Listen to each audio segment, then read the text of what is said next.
Bismillahirrahmanirrahim. Bismillahirrahmanirrahim. Mustafa Rasulullah sallallahu alaihi wasallam wa ala alihi wa ashabihi wa dzurriyyatihi wa dzurriyyatihi wa ahlihi wa ashabihi wa ila jami'il awliya wal ulama was sholihin wa syuhada wa sholihin wa sallallahu alaihi qadir bi adani rasulullah wa ila jami'il ma'alisil kutubil ladzina ta'allamna nasallallahu alaihi wa sallam wa sallallahu وإلى جميع مشايخنا ومشايخنا وأساتذتنا ومعلمينا وإلى جميع متصدقين ومصلين جزاءهم الله أحسن الجزاء.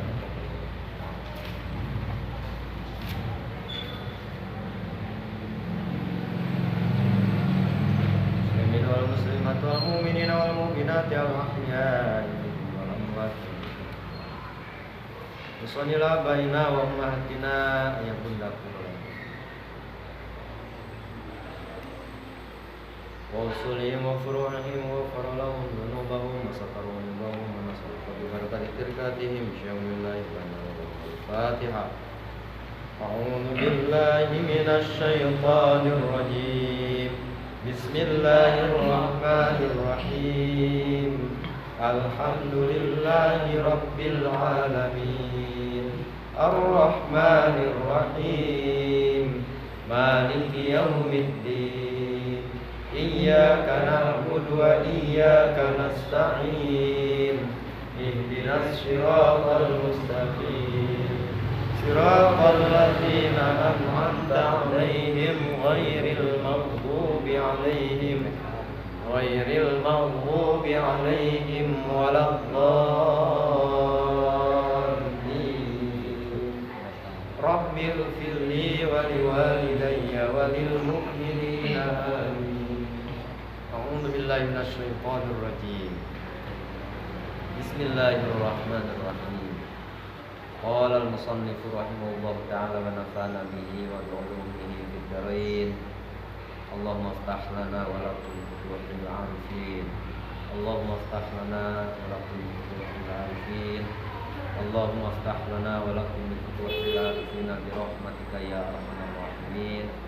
Walhamdulillahi rabbil alamin. Bismillahirrahmanirrahim.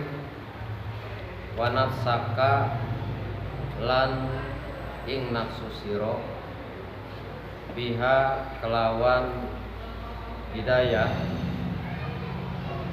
mutawiatan kang manut walaha lan maring hidayah qabilatan kang nerima padunaka maka kalaposiro at-tatallua ing munggah ilan nihayati. Oh salah ini ya, bukan ini nih. Oh ini halaman 8 halaman 8. Watibahun nasi utawi wateke manusa ilal musa'adati maring nulungi fil a'maling dalam piro-piro amal iku amyalu lewi condong ilaiha maring nulungi minal mutaba'ati ketimbang saking manut fil aqwali ing dalam piro-piro pangucap. Fama afsada maka utawi barang kang rusak ing ma sapa hadal mabruru iki wong kang ketipu bi a'malihi kelawan piro-piro amale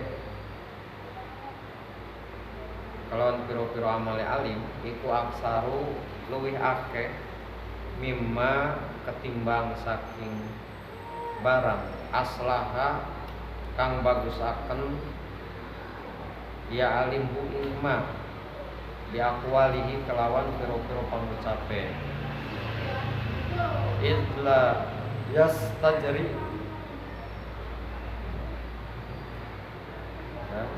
karena ora dadi sopo al jahilu wong kang bodoh ala robbati ngatasé demen fi dunya ing dalam dunya illa istijza'il ulama'i angin kelawan wanine para ulama. Faqad soro maka teman-teman dadi opo ilmumu faqad soro maka teman-teman dadi ia alim. Faqad soro maka teman-teman dadi opo ilmune alim iku sababan dadi sabab lijurati ibadatillahi maring wanine piro-piro kaulane Gusti Allah alal ma'asihi ngatasé piro-piro maksiate ing Allah. Wa nafsuhu lan tadi akan opo nafsune ya alim al jahilatu kang bodoh mudilatun iku dadi petunjuk atau iku mudilatun nuduhaken madalika sartane mengkono alim tuman nihi kangen-kangen ya ma wa kurjihi lan mengharapkan ya ing alim wa tad'u lan ngajak nafsu ing alim ila ayamunna ing yenta milang-milang apa ya yamunna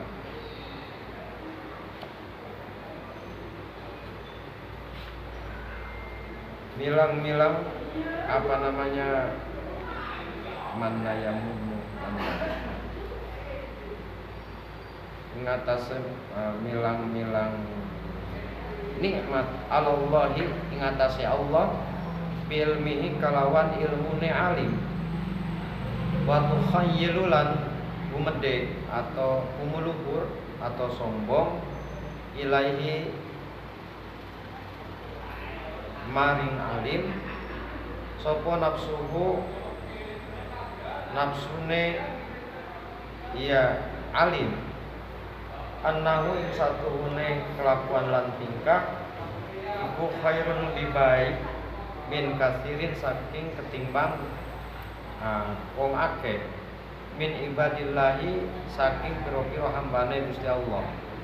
Fakun maka kudu mukti sira kabeh ayuhat thalibu wong kang lagi nyupri ilmu minal fariki saking golongan al awali kang pertama. Wahdar lan kudu wedi sira antakuna yen tabukti sira minal fariki sani saking golongan kang kaping kali. Fakamin musawwifin maka piro-piro saking wong ende amal jala kang mengedepankan ya ing musawwif jala kang ngageaken mempercepat ing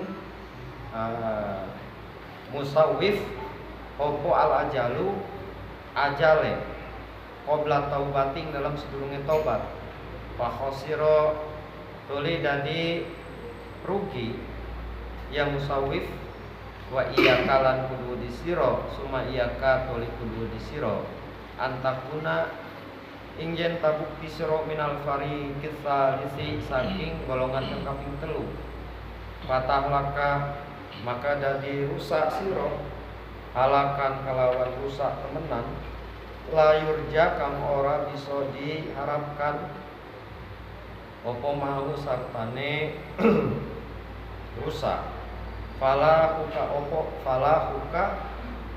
kebahagiaan siro atau kebahagiaan siro atau kebejoan siro walayun tadorulan ora bisa diinteni iya kebagusan, wala yuntadaru lan ora bisa diunteni iya kebejoan, wala yuntadaru lan ora bisa diunteni opo solahuka gitu ya kebaikan siro.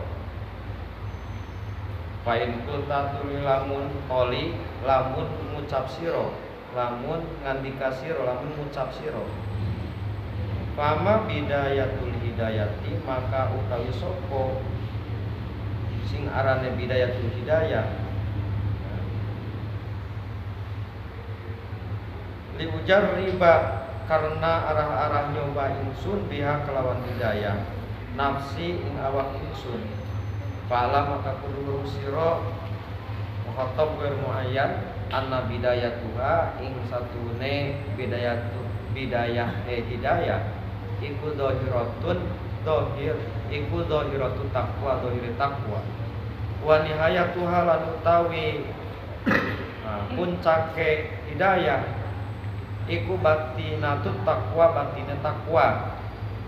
Fala akibata maka ora ono pungkasane illa bitaqwa angin kelawan takwa. Wala hidayah talan ora ono hidayah iku maujud ilal muttaqina angin kadwe wong kang takwa kabeh. Wa taqwa utawi aran takwa iku ibaratun satu ibarat an imtisali awamirillahi ta'ala saking nglakoni pira-pira perintah Gusti Allah taala wa tinabi nawahi lan ngadohi saking pira-pira larangane Gusti Allah. Fihi ing dalam takwa iku kismani terbagi dua bagian. Waha utawi eling-eling ingsun ana utawi ingsun iku usiru gawe isar isun alaika ing atas sira bijumali mukhtasaratin kelawan kumpulan kang ringkes min dohiri ilmi taqwa saking dohiri ilmu taqwa fil kismaini ing dalam rombongan jami'an ale sekabehane wa ulhiku lan nemuaken ingsun kisman ing sebagian salisan kang kaping 3 liyasira supaya dadi hadal kitabu iki lagi kitab buku jami'an kumpulaken mukmian kang suci wallahu ta'ala iku al-musta'anu kang maringi pertolongan.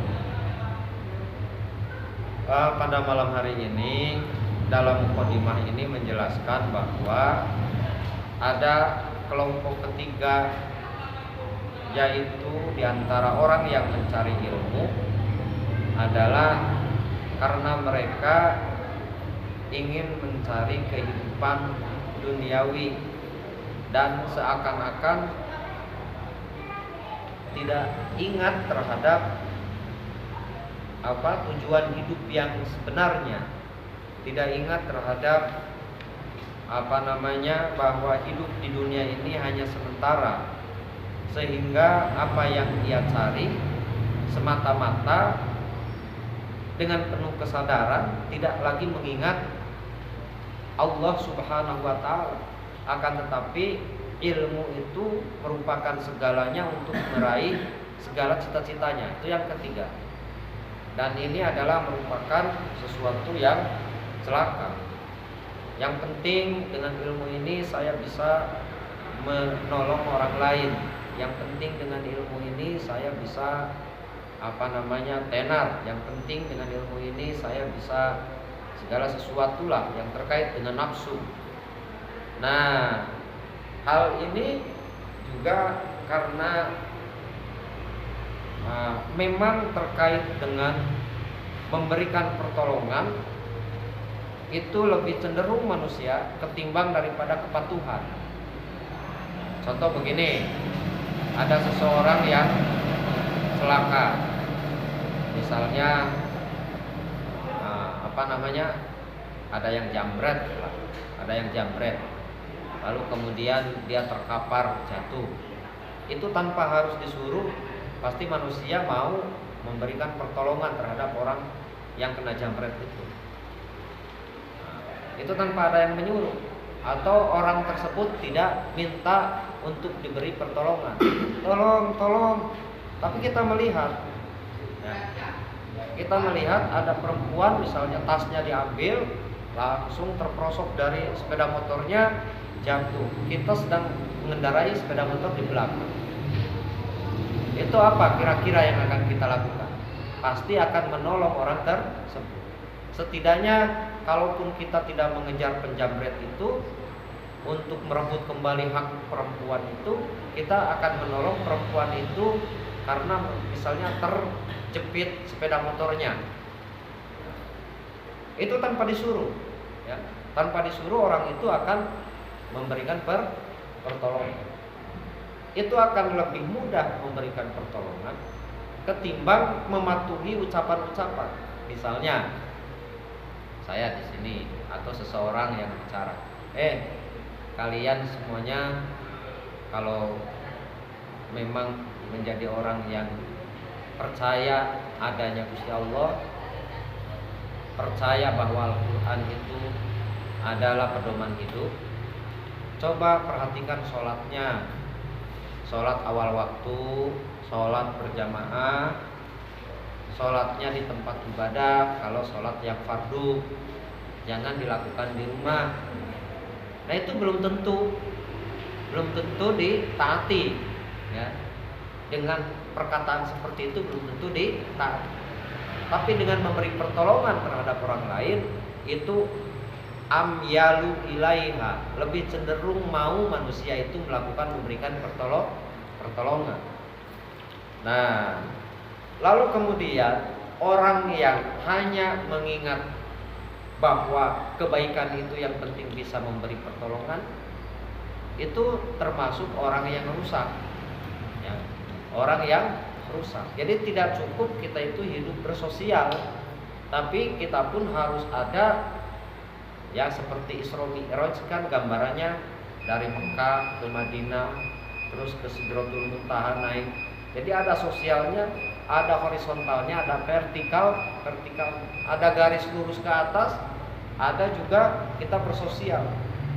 Semuanya harus dilakukan, bukan hanya sekedar menghidupi sosial dalam kehidupan ini, bukan hanya sekedar memenuhi kebutuhan sosial, akan tetapi spiritual kita, tentang hati kita harus betul-betul sesungguhnya melakukan sosial pun karena ingin mengharapkan ridho Allah Subhanahu wa ta'ala. Nah, orang yang dua, artinya atas dasar Allah memperhatikan kehidupan sosial, itu yang hebat. Tapi kan kalau hanya memikirkan tentang kehidupan sosial karena memikirkan keluarga makan saja, karena memikirkan anak supaya ternafkahi saja, karena supaya bisa menolong tetangga saja, lalu tidak memperhatikan terkait dengan akhiratnya, terkait dengan ibadahnya, maka ini pun adalah sesuatu yang merusak terhadap kehidupan dirinya. Lalu kemudian fama afsadahu hadal magruru bi a'malihi aksaru mimma aslahu bi aqwalihi illa yastajiru ala jahilu ala rabbati fid dunya illa bistijza'il ulama'i. Nah, hal ini terjadi juga karena melihat ada sebagian alim yang melakukan hal itu, sehingga orang bodoh itu arahannya, orang alim pun demikian. Jadi akhirnya orang bodoh meniru. Nah, orang alim yang tentunya alim yang bukan termasuk ulama, ya, bukan termasuk ulama, alim yang mengetahui ilmunya tapi tidak mengamalkan ilmunya. Nah, artinya kan ilmu itu ada ilmu zahir, ada ilmu batin, bukan hanya sekedar ilmu zahir saja, bukan ilmu sosial saja. Akan tetapi yang dikatakan orang yang ahlus sunnah wal jamaah itu harus sempurna, baik akidahnya ataupun syariatnya, ilmu zahir. Nah, kenapa jadi alim? berawal dari niat ketika ia mencari ilmunya. Jadi maka kita harus benar-benar mensucikan niat hanya untuk mengharapkan ridho Allah ketika dalam mencari ilmu pengetahuan. Nah, lalu kemudian faqad sara ilmahu sababan li jur'ati ya ibadillahi alal ma'asihi wa nafsuhu al jahilatu mudillatun ma'dalika tumannihi wa turajjihi wa tad'uhu ila ayyamunna 'ala Allahi bi ilmi. Lalu kemudian orang yang begitu akhirnya menjadi berani ya melakukan maksiat. Melakukan maksiat. Jadi ya dengan menyepelekan terkait dengan ubudiyah saja. Itu kan maksiat. Yang penting kita berteman, yang penting kita bersahabat. Masalah sholat dan lain sebagainya itu urusan kita, itu urusan kita dengan Gusti Allah. Nah itu adalah maksiat. Itu adalah maksiat. Padahal pertetangganya bagus, padahal bersosialnya bagus, tapi menyepelekan terkait dengan kewajiban yang mahdhah, yang langsung kepada Allah Subhanahu wa taala. Nah di sini jadi menjadi sabab untuk keberanian melakukan maksiat dan dirinya itu bodoh. Kebodohannya itu memberikan tanda dari sikapnya. Ia memiliki angan-angan, memiliki harapan, lalu kemudian mengajak untuk mendapatkan kesenangan, kenikmatan kepada Allah Subhanahu wa taala dengan ilmunya. Nah, gitu ya. Jadi dengan ilmunya ayo kita minta kepada Gusti Allah Subhanahu wa taala supaya kita menjadi orang yang sukses dan lain sebagainya. Mari kita membacakan ini, baca wirid ini dan lain sebagainya supaya kita diterima kerja, supaya kita dan sebagainya. Itu hanya sebatas itu, arahannya hanya sebatas itu, agar mendapatkan kenikmatan kehidupan di dunia. Jadi ibadahnya itu tidak sampai kepada istilah dalamnya tasawuf itu usul, tidak nyampe kepada Allah Subhanahu wa taala, tapi nyampainya itu kepada kenikmatan dunia. Sehingga justru menjadi terbalik, Allah dijadikan wasilah, pelantara untuk mendapatkan kepangkatan misalnya. Allah menjadi pelantara untuk mendapatkan kehormatan. Allah menjadi pelantara untuk mendapatkan penglarisan. Jadi bukan dagangnya untuk mendapatkan ridho Allah, bukan pangkatnya untuk mendapatkan ridho Allah. Yang sebenarnya kan seluruh potensi yang kita upayakan demi mengharapkan ridho Allah. Jadi yang selain Allah dijadikan pelantara untuk mengharapkan ridho Allah. Nah ini Gusti Allah dijadikan wasilah supaya mendapatkan kehidupan yang nikmat di dunia, kehidupan dunia yang nikmat. Nah itu kan kebalik kalau seperti itu. Wa takhayyalu ilaihi nafsuhu annahu khairun min katsirin min ibadillahi. Lalu kemudian mereka itu akhirnya berbangga, lalu takabur, merasa sombong bahwa tuh kan dengan metode seperti ini kita enak hidup. Sebab yang penting hidup itu gambarannya di dunia. Kalau di dunia enak ya nanti di sananya juga enak. Nah seperti itu.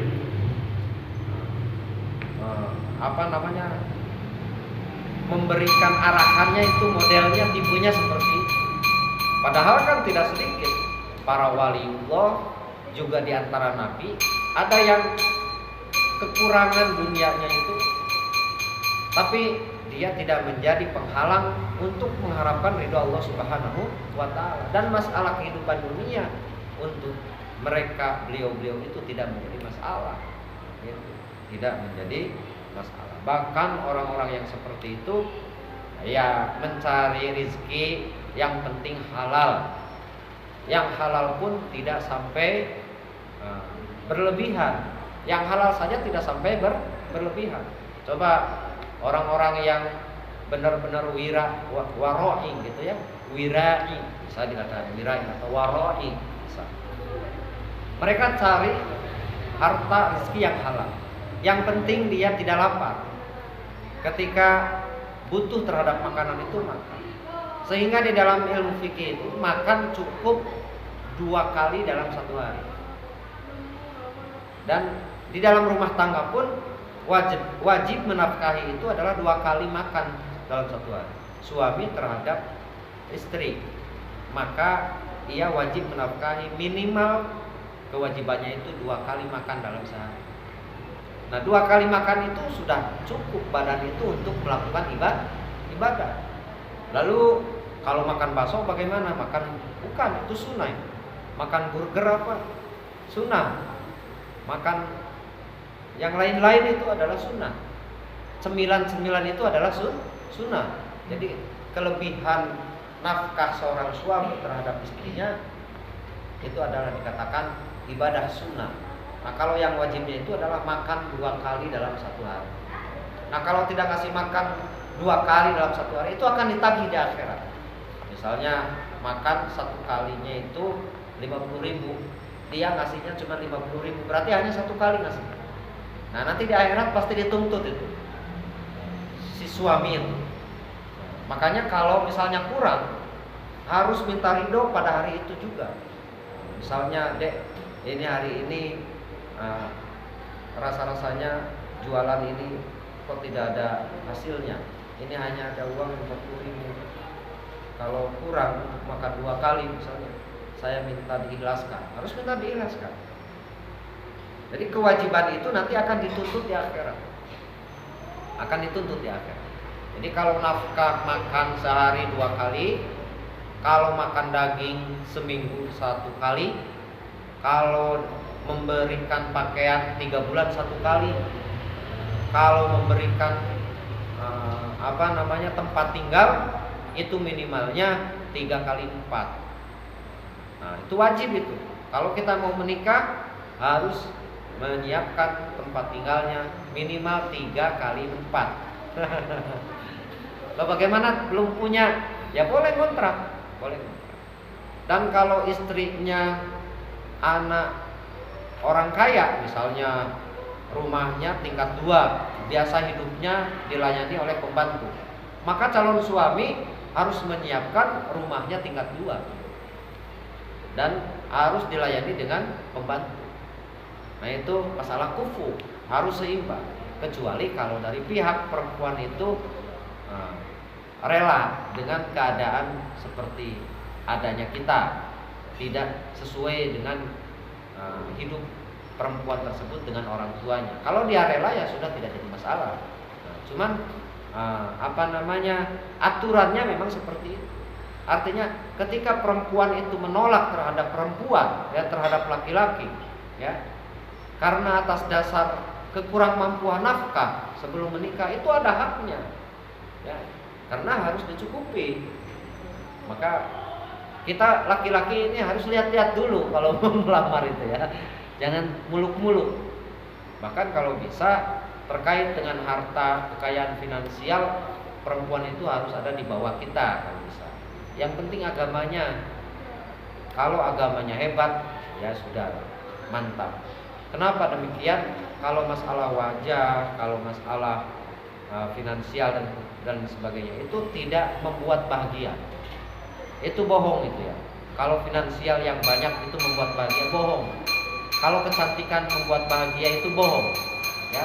Kecantikan itu hanya ada sampai malam pertama saja. Kesananya wis biasa-biasa, gitu ya. Terus harta kekayaan, tidak sedikit orang yang bunuh diri karena kekayaan justru, ya. Jadi kekayaan itu tidak membahagiakan. bukan sesuatu hal yang pasti membahagiakan. Itu tipuan setan itu, ya. Yang membahagiakan itu adalah rasa syukur. Kalau suami istri sudah bisa mensyukuri dalam kehidupannya keseharian itu sudah nikmat itu. Bagaimanapun juga situasi dan kondisi. Nah, jika ruwet dan mumet, nah itu berarti tidak syukur. Ruwet dan mumet berarti itu tidak syukur. Nah, jadi ini ulama ini mengarahkan terhadap kehidupan duniawi. Jadi tidak ada tingkatan untuk mengarahkan ke ukhrawi, tidak ada. Dan ini membahayakan. Kenapa demikian? Karena ini ada selanjutnya.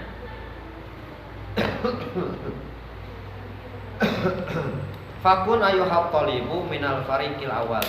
Maka kalian semuanya harus menjadi dari kelompok yang pertama, yaitu mencari ilmu hanya mengharapkan ridho Allah, hanya karena melaksanakan perintah Allah. Nah, wahdar antakuna minal fariqis tsani, dan kalian semuanya harus takut, waspada dari golongan yang kedua. Dari golongan yang kedua bagaimana? Dirinya masih sadar, mencari ilmu niatnya untuk kemewahan dunia, tapi di dalam hatinya menyadari bahwa itu adalah sesuatu yang jelek. Nah, kalau ini masih ada harapan tobat. Itu pun kalau tidak keburu meninggal. Nah, hal ini harus diwaspadai. Mendingan jangan dipilih. Wahdar antakuna minal fariqis tsani. Jadi jangan sampai kita memilih kepada kelompok yang kedua. Ya, fakam musawwifin ajalahu al ajalu qabla taubati fahasyira wa iyyaka summa iyyaka. Ya. Nah, lalu kemudian tidak sedikit orang yang seperti orang yang berkedok agama, lalu kemudian dia keburu mati sebelum taubat.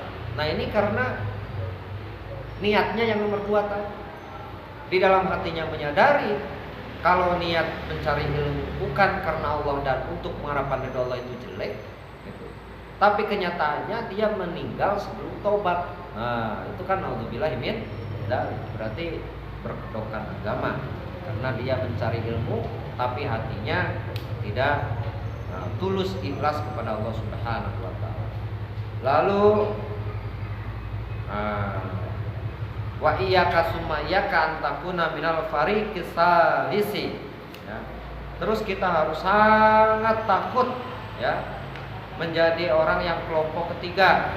Kalau kelompok ketiga ini dalam dirinya sudah tidak menyadari bahwa mencari kehidupan dunia itu justru yang utama, dan tidak menyadari keutamaan dunia itu adalah suatu kesalahan. Itu tidak disadari dalam dirinya, gitu ya. Bahwa yang utama itu mencari dunia. Itu dalam dirinya. Berarti tidak ada kesadaran bahwa niat dia itu salah.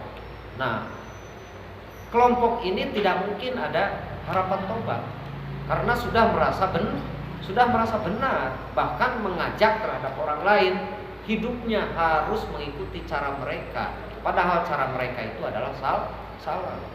Nah, jadi ini nomor ketiga ini harus benar-benar ditakuti, jangan sampai terjadi, ya. Maka